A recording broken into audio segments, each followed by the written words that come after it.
India രാജ്യത്തിന് 100 കോടിയോളം വരുന്ന ജനങ്ങളെ ആണവായുധത്തെ പേടിപ്പിച്ചുകൊണ്ട് പാകിസ്ഥാന്റെ മന്ത്രി പ്രഖ്യാപനം നടത്തുമ്പോ ഇന്ത്യൻ മുസ്ലിമീങ്ങൾക്ക് പറയാനുള്ളത് സയ്യിദ് ആദിൽ ഹുസൈൻ ഷായെ മുൻനിർത്തിക്കൊണ്ട് ഒരിക്കൽ കൂടി ഈ പോകുന്നത് പോലെ ഇന്ത്യ പാകിസ്ഥാൻ യുദ്ധമുണ്ടാവുകയും അതിർത്തി നിലകളിലേക്ക് ഇന്ത്യ രാജ്യത്തിന് അതിർത്തിയെ കാക്കാൻ പൊതുജനങ്ങളെ റിക്രൂട്ട് ചെയ്യപ്പെടുകയും ചെയ്താൽ ഇന്ത്യ രാജ്യത്തിന് അതിർത്തിയെ സ്വന്തം മാതൃരാജ്യത്തിന് കാത്തുവെക്കാൻ വേണ്ടി ഇന്ത്യൻ മുസ്ലിമീങ്ങൾക്ക് ഒരു അവസരം കിട്ടിയാൽ ഇന്ത്യ പാക് യുദ്ധത്തിന്റെ മറുഭാഗത്ത് നിന്ന് പാകിസ്ഥാന്റെ പതാകയും കയ്യിൽ പിടിച്ച് ചന്ദ്രക്കരയുള്ള തൊപ്പിയും കയ്യിൽ വെച്ച് താടിയും വളർത്തി AK-47 തോക്കുമായി പാകിസ്ഥാൻ പട്ടാളം കൂലു തക്ബീർ എന്ന് വിളിച്ചുകൊണ്ട് ഇന്ത്യയുടെ നേരെ ആക്രമണത്തിന് വന്നാൽ ആ സമയത്തതിന് മറുപടി കൊടുത്ത്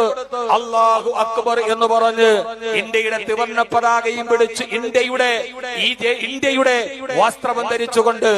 അവർക്കെതിരെ നിറയൊടിച്ചു പോരാടാൻ ഒരു അവസരം കിട്ടിയാൽ ഇന്ത്യൻ മുസ്ലിമീങ്ങൾ അതിന് തയ്യാറാവുകയും അത് തങ്ങളുടെ രാജ്യത്തിന് വേണ്ടിയുള്ള ഒരു കടപ്പാടായി സ്വീകരിക്കുകയും ചെയ്യുന്ന മാനസികാവസ്ഥയാണ് ഇന്ത്യൻ മുസ്ലിമീങ്ങൾക്കുള്ളത്. Download ShareChat.